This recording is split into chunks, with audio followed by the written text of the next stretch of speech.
Hi, Abby. Ito na yung handa kong pagkain para sa'yo. Sarap! Sana gustuhan mo. At, syempre, may juice din akong hinanda dyan. Wow! Oh, kamusta? Protein shake! Oo, parang mo lang. Favorite ko to! Uy, sinabi mo. Ang sarap! Di ba, masarap? Sarap nga. Sige, kain ka na. Tara. Gusto mo subukan kita? Sige nga. Sige. Ah. Yan. Ito, tikman mo to. Ay, sige. Nakakahiya naman. Okay na? Airplane. Okay, thank you. Sarap. Siyempre, luto ko to eh. Ang galing mo magluto. Kain ka lang. Alam mo, ibang-iba ko sa best friend mo. Siyempre. Ayun, sobrang gwapo. Maganda yung trabaho niya, at saka magaling pa mag-English. Hindi ako. yun. Ikaw, mabait, gentleman, tapos hindi pa player. Bihira sa mga panahon ngayon ng ganyan. No? Alam mo, binubola mo lang ako. Sige na, kumain ka na Totoo lang. nga, promise. Ang swerte ng magiging girlfriend mo. Eh, siyempre naman. Alagaan ko yun. Tsaka di ko sasaktan. Tsaka bibigay ko yung buong buhay ko para sa kanya. Sana. Sana nga, ikaw na lang. Sorry, narinig ko pala. Siyempre, nasa'yo lang na may attention ko eh. Siyempre, maririnig ko.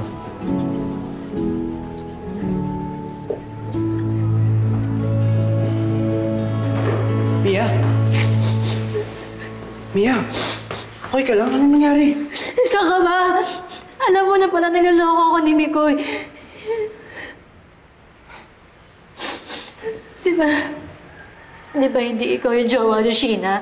Di ba si Mikoy? Alam ko na. Akala niyo hindi ko malalaman? Marami akong galamay sa social media.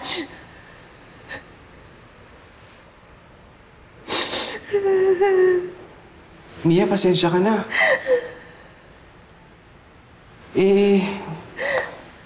Nadala lang naman ako sa nangyari. Nagulat lang rin ako nung araw na yun. Kahit naman ako, hindi ko rin naman kalain na aabot. Bakit hindi mo sinabi sa akin?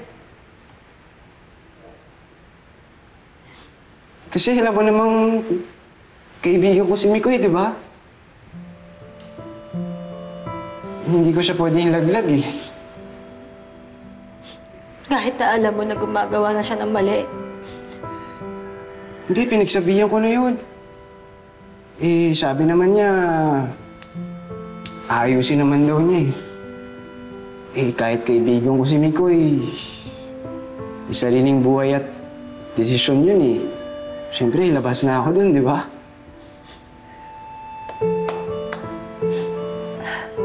Buti ka pa. Mia. Tana, Mia. Kung ako sa'yo, kausapin mo na lang yung best friend ko. Mahirap naman yung ganito na sasaktan ka dahil sa mga pinagkakagawa niya, di ba? Buti ka pa. May concern ka sa akin. Mabuti kang tao. Buti tuloy ikaw nasasangkalang. Basta kung anong mahalaga kay Mikoy, mahalaga rin sa akin. Pasensya ka na ulit, ha?